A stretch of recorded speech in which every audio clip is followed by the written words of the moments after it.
What's up, NBA fan? What's up, all sports fans? This your boy JB, host of the Behind the Bench podcast network and channel. Give it a shout out to the rest of the crew: Shy, Kevin, Jermaine, KB Film Room, Big Dog Talk Sports. That's right. For everyone who's tuning in, we hope that you support Behind the Bench, become a subscriber, help make the show the best that it can be. And with your support, as we enter the second month of 2024, February, we are reaching close to 2,000 subscribers. And we really appreciate it. That means we're doing something right. We're going to continue to try to make it happen and bring sports commentary in the proper context and always rely on history to state our cause. Now, I want to talk about something. I love the NBA, man. I really do.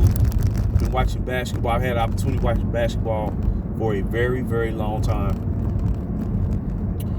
I've seen a lot of great players, a lot of great plays, a lot of great moments, a lot of great playoff series, a lot of great rivalries, a lot of championship runs. And as the classic adage goes, the thrill of victory and the agony of defeat.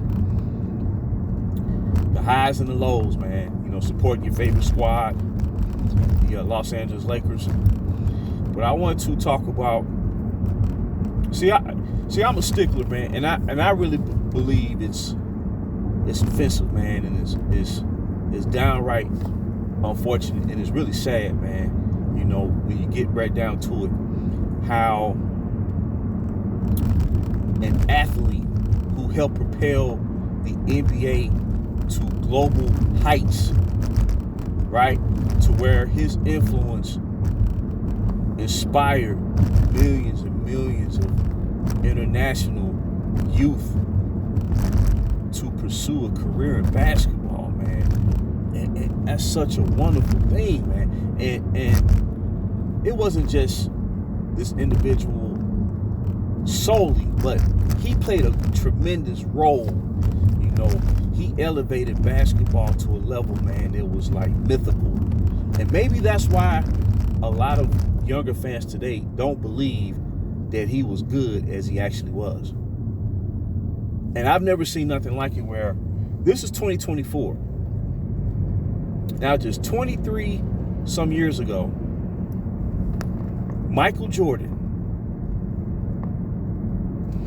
was voted ESPN's top athlete, right? They held it was like a yearly special in 1999, and it was like a countdown of the 100 greatest athletes to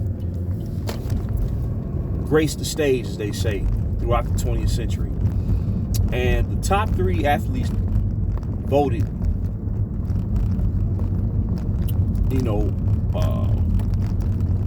during that series. Number 3 is Muhammad Ali. Number 2 was Babe Ruth. Number 1 was Michael Jordan. Now, you can't go wrong, man. You can't go wrong in terms of like what they would consider modern day sports, post segregation and whatnot. And if Muhammad Ali would have been chosen number 1, it'd have been awesome.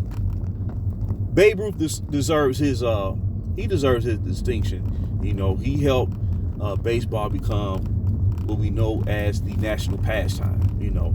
And I know he came up during the time where the country was dealing with like overt racial strife and oppression. And I'm not trying to be preaching anything like that.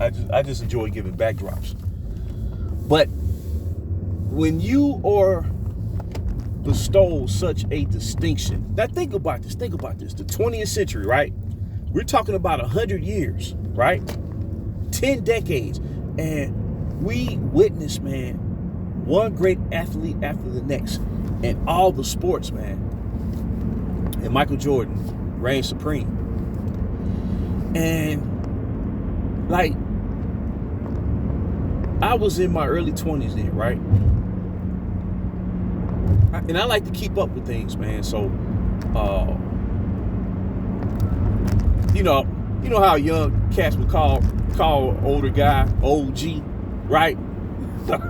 You know what I'm saying? But what I'm trying to say is,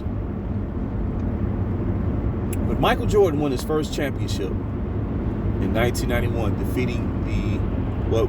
leading the Chicago Bulls to their first ever championship in franchise history. Matter of fact, that was the Chicago Bulls' 25th year of existence in the NBA. I believe it was founded, the franchise was founded in 1966. And 25 years later, Michael Jordan led their franchise to his first ever championship, right? And imagine a scenario where he was so overcome with emotion, man. He just let it all out. He was crying, man. And even though I'm rooting for my squad, right? Even though I'm feeling the disappointment and pain, as Horace Grant used to say, I still remember the pain. When the Bulls, was succumbed to defeat in the hands of the Detroit Pistons for 3 straight years. And Horace Grant used to say, I still remember the pain. But what I'm trying to say is, imagine a scenario where, see, the whole basketball world knew how hard Michael Jordan worked and struggled to reach the top. So as a fan of the Lakers, and I'm not exaggerating when I say this, man, you had to show great appreciation, because he didn't take no shortcuts.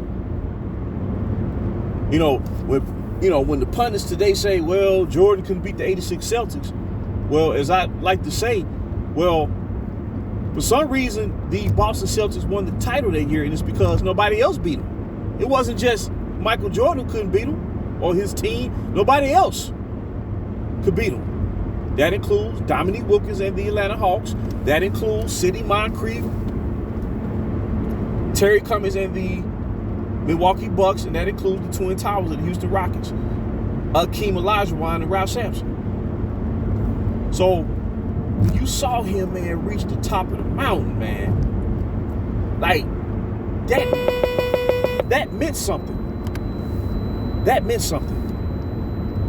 So when he won that championship, the entire country literally celebrated that man. It wasn't about, well, he couldn't win none without Pippen. No, it wasn't like that. It wasn't about, you see, it's easy to be a revisionist some 30 years after and reinterpret and distort history. But in real time, as you are actually witnessing the event unfold in the present, you see it literally for what it is. And he was celebrated by the basketball world, man. He was celebrated by the country. He was celebrated by the United States of America. He was called an American hero. And I'm not trying to be corny, man, because I ain't trying to say like apple pie. I'm not trying to say that. What I'm trying to say is, when he reached the pinnacle, you had other elite athletes or aspiring athletes that,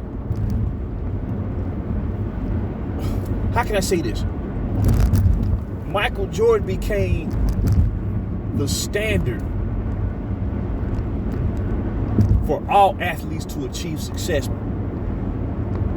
and the road that he had to travel. See, and as Scottie Pippen said in real time, I learned a lot from Jordan. I picked up moves from Jordan. He helped me make the player that I became. See, I remember all of it, man. And I believe the reason why, when you see people, man, that have a great recollection of what happened in the past or growing up or whatnot, I'm talking about like when it comes to sports, like, some people, like Bob Costas, the legendary broadcaster Bob Costas, he had a photogenic mind. And I think a reason why a lot of people had that ability is because they respect history. See, when you respect it, man, it's concrete. It's deeply embedded in your conscience, in your mind. And you can relive it over and over and over and over again as if it just happened, right? So what I'm trying to say is, man, this. The commentary of the NBA today is so off par, and they've lowered the bar to such a degree where they're trying to eliminate history. There's no reason to do that. But I believe the reason why that attempt is being made is because a lot of occurrences in the NBA, in some respects, sports in general, when it comes to team sports, a lot of stuff is being manipulated, man. A lot of stuff, and we're not saying sports was perfect back then. We're not saying people were perfect. But when it comes to the reason why you watch a sporting event or a playoff series or whatnot, it's because you wanted to see who was the best. And that's why Michael Jordan was held to such a high esteem and was voted the top athlete of the 20th century, is because by him not taking a shortcut, his opposition wasn't allowed to take a shortcut. So either he was going to beat you or you was going to beat him. And you couldn't cut no corners doing it. Because if he sensed that you was taking a shortcut and you weren't ready, you was already beat before the series started. You was already beat. So what I'm trying to say is, when they say he didn't face no competition, I mean, that's becoming so redundant. And it's a talking point that continues to linger and perpetrate daily around the clock. But, and it's leading the youth generation of today to believe something that's not even true. And that's scary, man. That's scary. Can you imagine being told something and propagandized thought, and you indoctrinate that, and that's part of your belief system, and you project it out to society, and it's not even true? Well, the person that's being misled, an extreme disservice is being done to that individual, to that group of people, and to basketball fans in general. You don't see this in baseball. You don't see this in football. You don't see this in hockey. It's only in the NBA, because they're trying to eradicate Michael Jordan from the history books, right? That's why, all of a sudden they come out the box and say, oh man, he had Pippen. Pippen was a great player. He was a number 2 guy. He was a number 2 player. He was never number 1. He was never, and it's not a knock on Scotty, it's just the reality. He did play a role. He played a vital role in those championships. But he was not the driving force. He was not the money guy. Never. Tony Kukoc, he was a 6-man. Now, when Tony Kukoc was first drafted by the Bulls, he was expected to be Scottie Pippen after Michael Jordan retired. But he was struggling in that role. So when Jordan returned back, going into that next season, the 95-96 season, when they broke the single season victory mark at that time, beating the 72 Lakers, 69 wins, and they went on to win 72 games that year, Tony Kukoc was demoted to being a 6-man.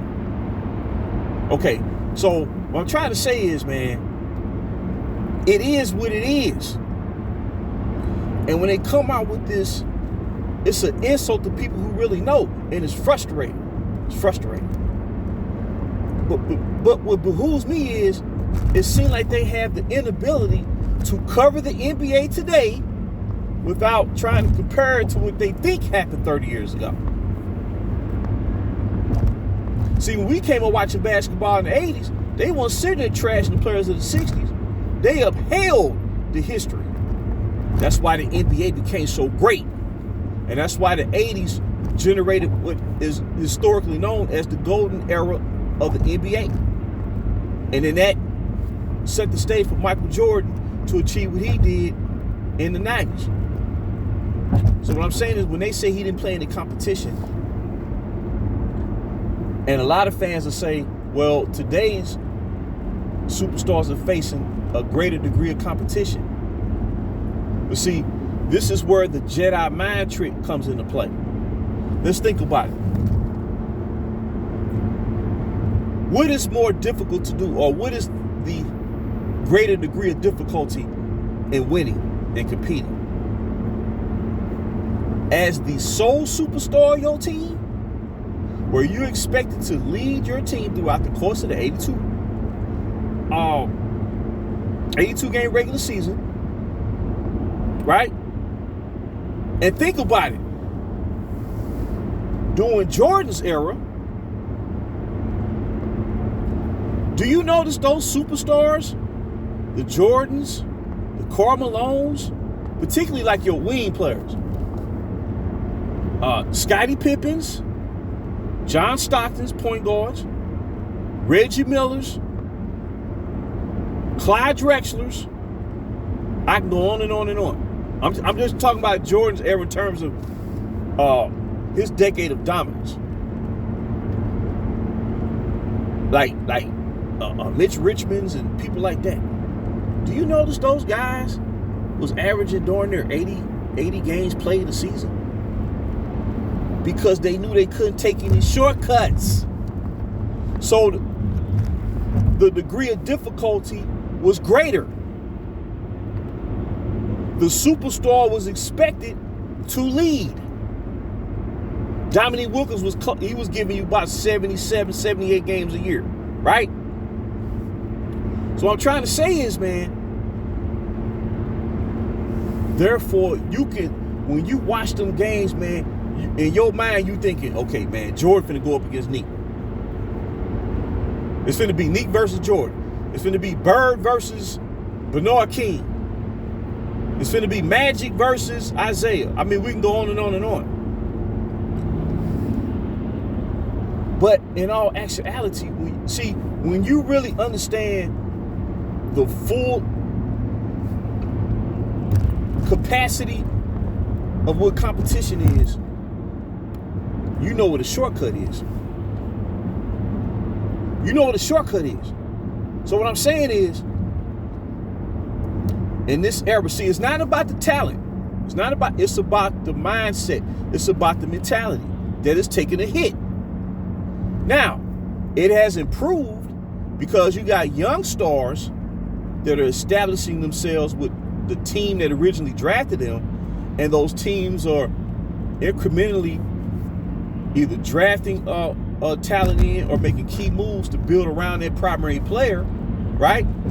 And as a result, those teams are reaping the benefits of that approach. And those young stars, they're not really associated with low management. Now check this out. When you had, for the first time in 2010, 3 superstar franchise players in their prime join forces, well, therefore the mentality became, well, it went from, well, I got to lead to, we gonna join forces. And then you start front running. But because you took that shortcut, when you come across a team that's prepared to compete against you, it throws you off your game. And more often than not, you don't know how to respond.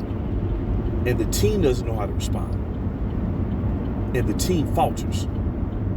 See, now, in the past, if a team was just that better and the superstar was that better, the outcome was absolute, where it was no questions asked. You knew what was up. So when Bird beat Magic in 84, it was no questions. When Magic came back and redeemed his performance from 84 to 85 and led the Lakers to the championship, beating Boston Celtics for the first time in franchise history, it was absolute. There was no questions asked. But seeing this era of super team, you hear all the conversations that people say, well, if so-and-so didn't have this guy and that guy, they wouldn't have did nothing. Only reason they won is because they had this guy, or had that guy, and had that guy. Right? Now check this out. This is how you know competition's been devalued. When they say, because they know this era of super team has been a detriment. But more often than not, a super team does not achieve what a real championship team does, and for a longer period of time. So it has created a trigger to where anybody who won multiple championships back then and had a longer run, their career gets trashed. And that's what they're doing to Michael Jordan, because he set the bar to the highest high. But with the super team era, that really was deeply entrenched in the basketball activity throughout the past decade, the bar was set to the lowest of the lows. Because now when you join forces, you tell yourself, man, we ain't got to go out here tonight, man. We can let some games go. We ain't got to worry about seeding, because we know we got it on lock.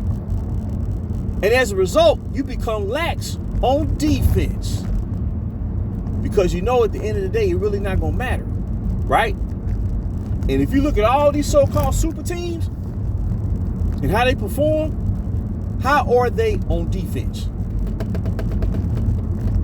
I'll wait. But the teams that really had to get out there and get it done, the superstars had to really get out there and get it done, they had to play on both sides of the court. That's why when they crossed the finish line and raised their Larry O'Brien trophy, there was no questions asked. They was the champion, dog. Period. You see what I'm saying? So, what I'm trying to say is the difference between a championship team, the teams in the 80s like the Showtime Lakers and the Boston Celtics, the Detroit Pistons, the 83 Philadelphia 76ers, and the Chicago Bulls of the 90s, the Houston Rockets of the mid-90s, San Antonio Spurs, they run, the Golden State Warriors, the Denver Nuggets, teams like that. Those teams built step by step by step. So if they become deep, like Detroit Pistons, Bad Boy Pistons, where they was like 10 deep, well, they was built over a period of, let's say, 5 years. By the time they changed their philosophy from offense to defense, then they start bringing in Joe Dumars. Then they drafted John Shalley. Then they drafted Dennis Rodman. Then they made key moves along the way, bringing in a Rick Mahorn, people like that, a Bill Laimbeer early on, right? That's not a super team. A super team is when you, like, what we know teams of the past to do in terms of how they built their teams over time, a super team try to achieve that goal right then and there. Like, those teams back then, they didn't stack the deck. Those teams were built, right? Primarily through the draft. Like the 90s Blazers, Clyde Drexler, Terry Porter, Cliff Robinson, Buck Williams, Jerome Kersey, Kevin Duckworth. Outside of Buck Williams, those guys I just mentioned were drafted. Drazen Petrovic, the late Drazen Petrovic, was drafted by the Portland Trailblazers, right? Mark Bryant. Then they made key moves, bringing in a veteran like Danny Ainge, who had championship experience, to come off the bench. You see what I'm saying? That's not a super team. So what Portland achieved over, let's say they drafted Clyde Drexler in 1983, and then they went to their first finals 8 years later. A super team tries to generate all that at one time. We just gonna stack the deck. Trades, buyouts. You see what I'm saying? That's stacking the deck. That's a super team. Or attempting to build one. See, and that's why I say, when you have a change of direction that was extreme, like what happened in 2010, we never seen 3 franchise players in their prime join forces. We're not talking about all-stars.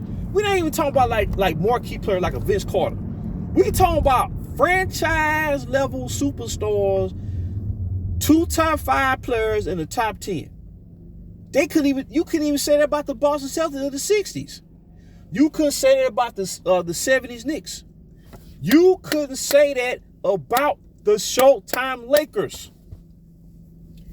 James Worthy was a big-time player, big game James. He always stepped up in big games, but throughout the course of the season, he was an all-star level player. I believe he went to the all-star like 7 times in his career, right? Okay, Kareem is considered a Mount Rushmore player. Magic is considered like a Mount Rushmore player, but the difference was when Magic Johnson was drafted by the Lakers, Kareem was entering the second half of his career, right? And then when Magic reached his prime, Kareem got older, and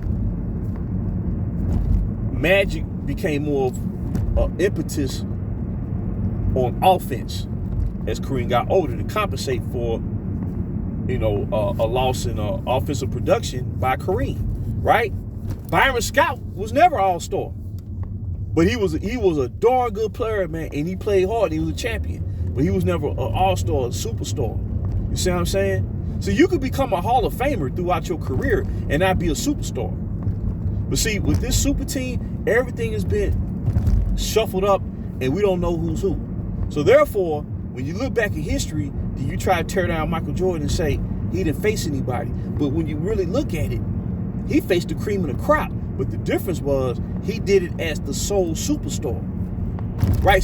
Scottie Pippen really was not viewed as a quote-unquote superstar until after he participated on the Dream Team, Team USA, playing alongside Jordan with the Chicago Bulls. Right? But he of himself, he was an all-star. He was an all-star, no doubt about it. But a franchise player, that wasn't Scottie game. So what I'm trying to say is, so when Jordan went up against Magic in 91, well, it was going to come down to exclusively who was going to play better between those two guys. And 92 versus Clyde Drexler, same thing. When Jordan said, I took it personal, right?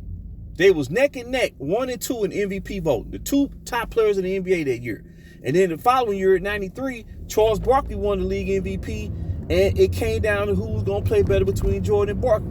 Barkley played tremendous. He averaged like 27 points, like 11, 12 rebounds, 4, 5 assists. But Jordan averaged 41, 8, and 8.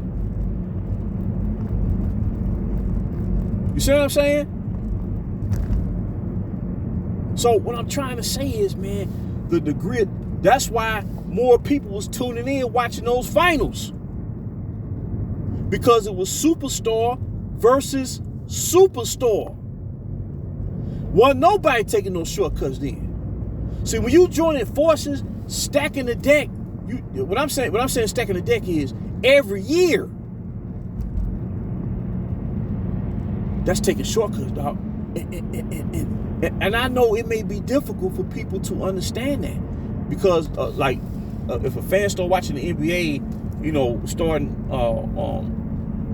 10 years ago or whatnot, this is all they know. But just imagine a scenario where there's no there ain't no 3 superstars joining forces, and your sole superstar got to go out there and get it done. Now, OKC, Oklahoma City Thunder, when they drafted Kevin Durant, when they drafted Russell Westbrook, when they drafted James Harden, when they drafted Serge Ibaka, okay, they became a dominant team.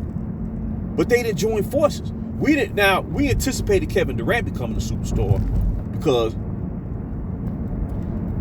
he was projected to be an elite scorer. He was born to be an elite scorer, Kevin Durant. But we didn't know Russell Westbrook was going to be become the Oscar Robertson of his generation. He had to work hard at that.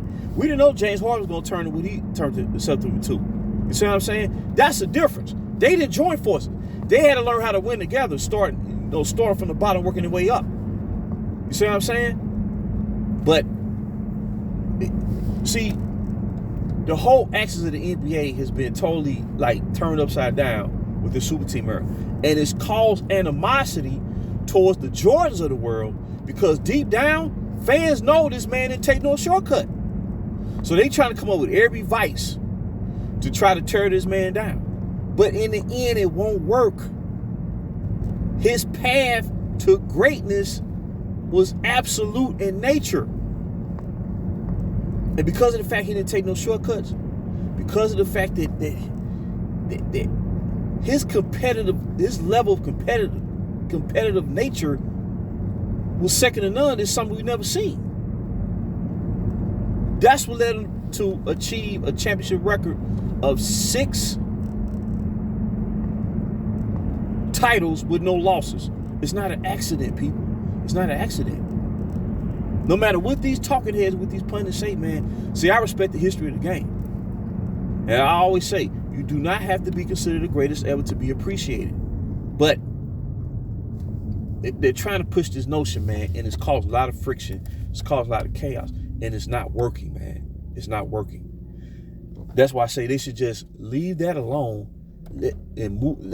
Allow the NBA to evolve naturally to whatever is going to turn into. Fans can adjust. Fans from grew up in the 80s and 90s, we understand that their teams shoot 3-pointers more so now than they did back in the past. We understand that.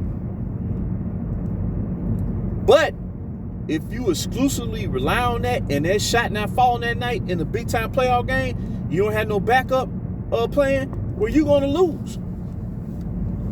You're going to lose. So, in closing, man, like I said, Michael Jordan was now on the super team, and the degree of difficulty was greater. That's why, man, Jokic, what he did last year and averaging a 30-point triple-double, Denver Nuggets are the defending champions. They didn't make they lost players. They lost Bruce Brown, who I believe should have stayed with Denver. Now he's playing with Toronto after getting traded from the Indiana Pacers after he signed with them. What I'm saying is, man, they're defending their title. They are what you call defending champions. They're not trying to skirt the system. They're not trying to shortcut their way. So if they do repeat, their victory is going to stand out more. Because the basketball world is going to see they didn't take no shortcuts. Right? And Jokic is going to be sitting up there again, man. And think about it. If he would have won back-to-back championships in this era of super team, you could look at his career and you could sit there and say, you know what? 2 championships, leading his team, arguably the best passing center of all time.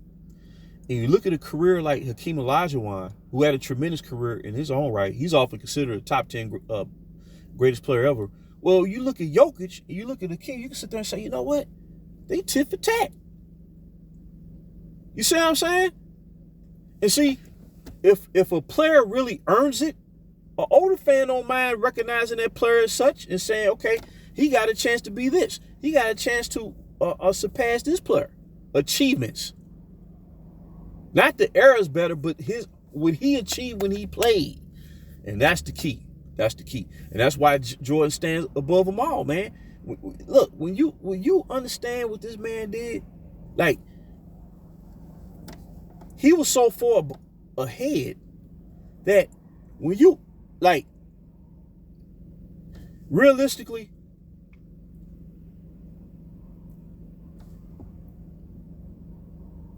if the Pistons had not orchestrated the Jordan rules, Michael Jordan would have beat that team in 1989 instead of finally beating him in 1991. That's how much they were trying to hold. People were trying to keep Jordan from winning. They weren't trying to help Jordan win. See, the mentality is different, and it projected across the NBA. It elevated everybody's play. It made Patrick Ewing say, man, I got to work on this part of my game. I got to develop this jump shot. It made Magic Johnson say, okay, I got to start working on three-point shots. Karl Malone, I got to develop a go-to pull-up shot from the elbow. His dominance elevated everybody's play. And therefore, when you watch them play in the finals, you knew the stakes were at its highest. This super team era, man, it's almost like after the fact. You see what I'm saying? It's a difference. It's a difference. So to me, like I said, the difference between an all-time championship team and a super team tries to stack the deck immediately and run the table. An all-time championship team or a team that has a historic run and becomes a dynasty, they always start from the bottom up. And Michael Jordan started from the bottom up, man. He started from the bottom up. He didn't take one shortcut. Matter of fact, when he came back from that foot injury, and when there was, insinuation that the Bulls may be looking to purposely lose and tank to get a high draft pick, Jordan was like, no, man, I vow to lead this team to the playoffs. I ain't worried about no draft pick. And see, that mentality took his game to another level. So therefore, management of the Bulls looked at Jordan and said, okay, all we got to do, man, is put this type of player around him. He didn't need no superstars. We get a role player in Horace Grant who can rebound, man, and play good defense. And elevate to where he can average 13 a game. We could take a Scottie Pippen where he can facilitate. He could become a facilitator of offense, play great defense alongside Jordan. And the first championship they ever won, Scottie Pippen only averaged 17.5 points a game. Jordan was the only player on that team who averaged 20 points a game or more. That's crazy. And then Kobe would duplicate that. The late, great Kobe Bean Bryant would later duplicate that in 2009, 2010. They ain't take no shortcuts, man. And as a result, it elevated the sport. There was no questions or people trying to make excuses or rationale or points of reason as to why. It was no coming up with this philosophy called player empowerment and all this jazz. No, it was what it was. You didn't have to makeshift anything. And Jordan was the symbolic leader of all that, man. And that's why they try to turn him down. That's why they try to turn him down. So, I just want to drop that nugget, man. I enjoy talking about this, man. I love the history of the game. And as I said, you do not have to be considered the greatest ever to be appreciated. You can't predict something like that, man. You can't do it. It has to be proven, man. It has to be proven. And I can't think of another player who proved it more than Michael Jordan did. He won to such a degree, he dominated so much to where he retired to go play another sport. And if he would have stuck with it, I believe he would have made and became a Major League Baseball player. Come back. And once he got his conditioning down pat, man, he led them to a second three-peat. That's insane. Without roster overhauls every year in trades. That's Michael Jordan for you. So I just want to drop that nugget. And until next time, this is JB for BTB Behind the Bench.